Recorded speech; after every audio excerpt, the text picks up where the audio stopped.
ભાવનગર શહેરમાં કથળતી કાનૂન વ્યવસ્થાને લઈને કોંગ્રેસ શહેર જિલ્લા પોલીસ વડા અધિક્ષક ડોક્ટર હર્ષદ પટેલની રજૂઆત છે. છેલ્લા લાંબા સમયથી ભાવનગર શહેરમાં કાયદો અને વ્યવસ્થાની સ્થિતિ સંપૂર્ણપણે કથળી ગઈ છે. શહેરમાં ગુનેગારો બેખોફ રીતે ગુનાઓ આચરી રહ્યા છે. તેનો ભોગ 3 થી 4 વર્ષની ઉંમરની બાળકીથી લઈને આબાલ વૃદ્ધો સુધી તમામ નાગરિકો બની રહ્યા છે, જેને લઈને શહેર કોંગ્રેસ દ્વારા પોલીસ અધિક્ષક ડોક્ટર હર્ષદ પટેલને રજૂઆત કરી છે.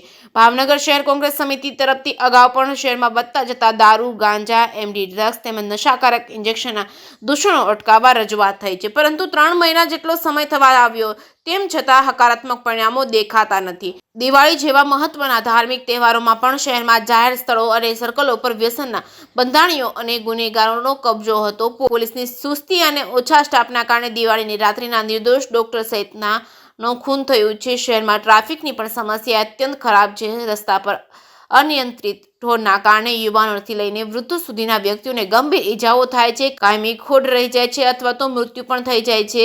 સારવાર અત્યંત ખર્ચાળ હોય ત્યારે જે ખર્ચ સરકાર આપતા નથી અને ભાવનગર શહેરમાં શાળા, કોલેજ, કોર્ટ, બિલ્ડિંગ, હોસ્પિટલ તેમજ અન્ય તમામ જગ્યાઓ ટ્રાફિકની સમસ્યા દૂર કરી રસ્તા પરના અકસ્માતો અટકાવવામાં આવે. યુનિવર્સિટી કેમ્પસમાં બેરોકટોક દારૂ તથા નશાકારક ઇન્જેક્શનો પ્રવેશી ગયા છે અને ભાવનગરનું યુવાધન બરબાદ થઈ રહ્યું છે.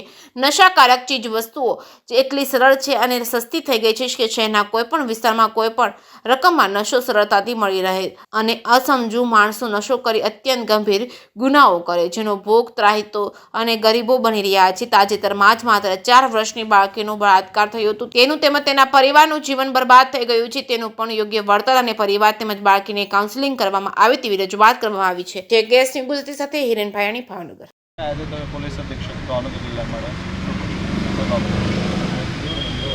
અમે છેલ્લા 4 મહિનાથી સતત સરકારશ્રીમાં અને પોલીસમાં વ્યસન, જેમાં તમામ વ્યસનનો સમાવેશ થાય છે, ગુટખાથી લઈને ગાંજો, દારૂ, ડ્રગ, એમડી ડ્રગ બધાનો, એના દૂષણ સામે રજૂઆતો કરતા આવ્યા છીએ, પણ હજી જોવે એવા અમને સકારાત્મક પરિણામો ન દેખાણા.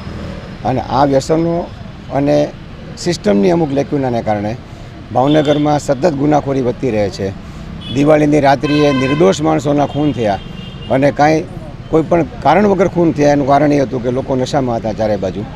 એટલે અમે ડીએસપી સાહેબને આજે મળવા આવ્યા હતા, રજૂઆત કરવા આવ્યા હતા કે આ દારૂના અને ડ્રગ્સના દૂષણ ઉપર કડક હાથે કાર્યવાહી કરવામાં આવે. સ્કૂલ, કોલેજો સુધી આ દૂષણ પહોંચી ગયું છે. યુનિવર્સિટીઓમાં પણ નશાકારક પદાર્થોના વપરાઈ ગયેલાના નિશાનો ચારે બાજુ ફરતા હોય છે. એટલે અમે એમને રિક્વેસ્ટ કરી છે કે તમે યુનિવર્સિટીઓમાં જાઓ, કોલેજોમાં જઈને પોલીસને મોકલો અને તપાસ કરો કે કેમ આવું થઈ રહ્યું છે. આ ઉપરાંત શહેરમાં ટ્રાફિકની સમસ્યા પણ અનહદ રીતે વધી ખરાબ થઈ ગઈ છે. કોર્ટનો વિસ્તાર લ્યો, ક્રેસન્ટ લ્યો કે નીલમબાગ સર્કલ, કોઈ પણ જગ્યાએ ટ્રાફિકનું નિયમન સારી રીતે નથી, જેને કારણે ખૂબ જ અકસ્માતો થાય છે. અનિયંત્રિત ઢોર ચારે બાજુ રોડ ઉપર બેઠા, જેને કારણે અકસ્માતો થાય છે. આવા અકસ્માતોમાં લોકોને કાયમી ખોટ રહી જાય છે અથવા ઘણી વખત જાન પણ ગુમાવી બેઠે છે. એટલે ટ્રાફિક અને ઢોર બાબતે પણ સાહેબને રજૂઆત કરી છે.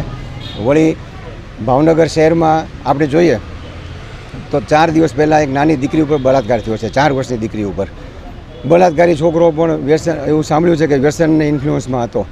હવે આ આટલા ગરીબ માણસોના વિસ્તારોમાં આટલા સરળતાથી વ્યસનો જાય છે, તો આને કારણે તો ભાવનગર આખું પતી રહે. આ 4 વર્ષની દીકરી ઉપર જે બળાત્કાર થયો છે એ દીકરીને તો શું માનસિક પરિસ્થિતિ હોય, એના પરિવારની કેટલી ખરાબ માનસિક પરિસ્થિતિ હોય. અમે એસપી સાહેબને રિક્વેસ્ટ કરી છે કે તમે ગુનેગારને ન્યાય અપાવવા માટે, ગુનેગારને સજા અપાવવા માટે જે થતું હશે એ ડિપાર્ટમેન્ટ કરે જ છે, પણ ભોગ બનનારનું શું, એના પરિવારનું શું? એટલે સરકારમાંથી એ ભોગ બનનાર પરિવારને સ્પેશિયલ વળતર અપાવવામાં આવે અને એ પરિવારની સ્પેશિયલ કેર સરકારમાંથી લેવામાં આવે, જ્યાં સુધી લોકો આઘાતમાંથી બહાર ન આવે ત્યાં સુધી. આ સાહેબે પણ તમે શહેરમાં જે રીતે ગુનાખોરી વધતી રહી છે એ બાબતે એસપી સાહેબને રજૂઆતો કરી છે અને એસપી સાહેબે હકારાત્મક રીતે બધી રજૂઆતો સાંભળી અને અમને કીધું છે કે ભાઈ આ બધી વસ્તુનો મેક્સિમમ જે અમારે અહીંયાના લેવલે જે થતું હશે એ મદદ કરી અને બધું કડક હાથે કામ લેવામાં આવશે. અમે આ ઉપરાંત ભાવનગર શહેરમાં પોલીસની મહેકમ અને સંખ્યા બહુ જ ઓછી છે. શહેરની વસ્તી અને વિસ્તારના પ્રમાણમાં બહુ જ ઓછી પોલીસ છે. એટલે અમે રિક્વેસ્ટ કરી છે કે તમે સરકારમાં અહીંથી દરખાસ્ત મોકલો, પછી સરકારમાં અમે રજૂઆત કરશું કે અમારા ગામને શાંતિથી જીવવા દો, કારણ કે અમારો અધિકાર છે શાંતિથી જીવવો. આ ગામનો દરેકે દરેક નાગરિક સરકારના ટેક્સ ભરે છે, એટલે એ સુખીથી રહેવો જ જોઈએ. શું કામ બીજા રાજ્યનો નાગરિક સુખીથી રહે અને ભાવનગરનો ન રહે? એટલે અમે કીધું છે કે અહીંયા વધારે પોલીસમેન માગો અને અમે રજૂઆત સરકારમાં કરશું અને ભાવનગરને શાંતિથી જીવવાની સગવડતા કરશું.